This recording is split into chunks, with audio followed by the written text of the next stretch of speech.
befele figyelés és meditációt csinálni, amiben megéljük az elengedést tudatosan. Ez 3 lépcsőbe tervezem megcsinálni, tehát van ma egy ilyen meditáció, lesz holnap, meg holnap 2 lesz, ahol a holnap délutáni lesz az a hosszabb, nagyobb meditáció, ami a konkrét halálmeditáció, de azt előtte 2 másik meditációval építjük föl. Nálunk egyébként a gyakorlati szemináriumok, ezek 3 vagy 5 naposak, az kimondottan arról szólnak, hogy mindig fölépül egy gyakorlatsor, tehát gyakorlat, meditáció után, ezek úgy épülnek föl, hogy így végül egy teljes folyamaton mész át, és az a folyamat, ami megváltoztat. És azért a gyakorlati tanfolyamokat azért találtuk ki, meg azért bentlakásosak, és azért nem ilyen helyen, hanem tehát városon kívül valami eldugott helyen, ahova azért jössz, hogy ott is lakjál, mert nem billensz ki ebből a folyamatból, hanem ott együtt éljük végig azokat. Most is egy ilyet fogunk csinálni, jó? Tehát ma tervezek egy meditációt, és akkor holnap 2 másikat, de ez a 3 meditáció egyébként meg egymásra épül, és hogy végigéled, akkor ebben a 1,5 napban átmész egy folyamaton. Itt nagyon fontos ezen a meditációnál, hogy jó mélyen legyél, abból az értelemben mélyen, hogy egy mély tudatállapotban, avagy téta állapotban a nagy agyat, a gondolkodó agyat, az elmédet minél jobban ki tud kapcsolni benne. Erre az ősidők óta vannak különféle módszerek. Ezeknek a módszereknek általában a lényege a légzéssel valósul meg. Bizonyos légzésütemek úgynevezett téta állapotot vagy transz állapotot hoznak létre. Tudni kell, hogy ezek a mély tudatállapotok bármilyen testtartásban működnek. Tehát ülve, állva, fekve, lógva, ahogy gondolod, még séta közben is. Ezért most, hogy ez működjön nálunk is, így ülve, meg foglak titeket tanítani egy légzés technikára, és az a kérés, hogy ezt a légzés technikát ne osszátok meg. Tehát felügyelet nélkül, amíg meg nem tanulta valaki, veszélyes tud lenni.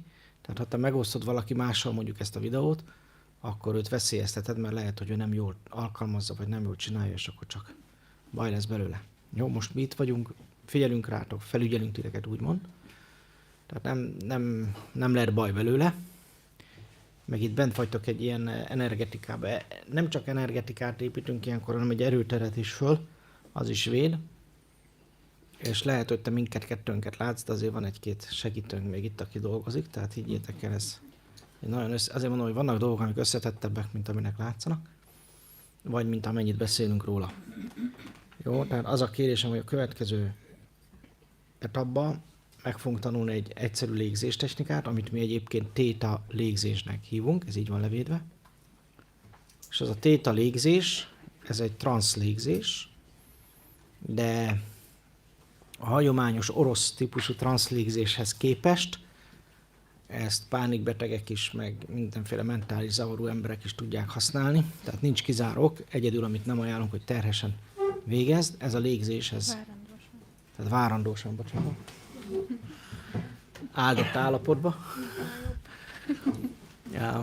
Tehát ez egy olyan légzés, amit mindenki könnyen meg tud tanulni, és otthon is tudod végezni. Ez a légzés...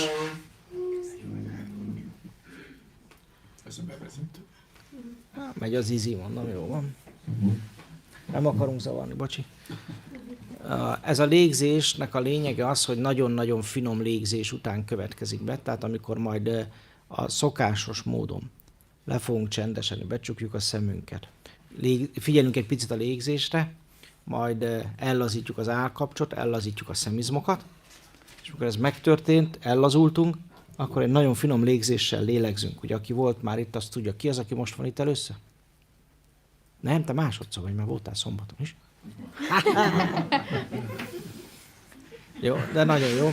Most jó, hogy ennyien vagyunk, mert most így a mag gyűlt össze. Ez a finom légzésnek az a lényege, hogy amikor így a ellazulás után jön ez a finom légzés, és én azt kérem, hogy finomíts még a lélegzeteden. Lélegezz hangtalanul, hogy ne is érezd, hogy ki és beáramlik a levegő. Ez önmagában már egy transzlégzés amúgy.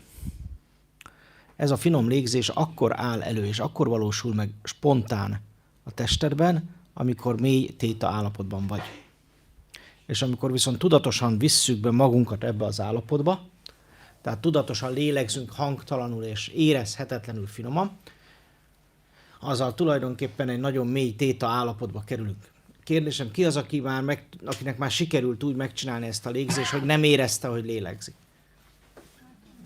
De közben tudod, hogy lélegzel, ugye? Jelen vagy benne, nagyon jó. Érezted olyankor, hogy föloldódsz? Ugye ez a lényeg. Jó? Ki az, aki ezt fekve is csinálta már? Ugye fekve még jobban működik, biztos észrevettem. Mert ilyenkor a... Élőben megy az adás. Szilvi szól. Hogy újra kéne kezdeni. Az. Újra. Mert ez nem menjen ki.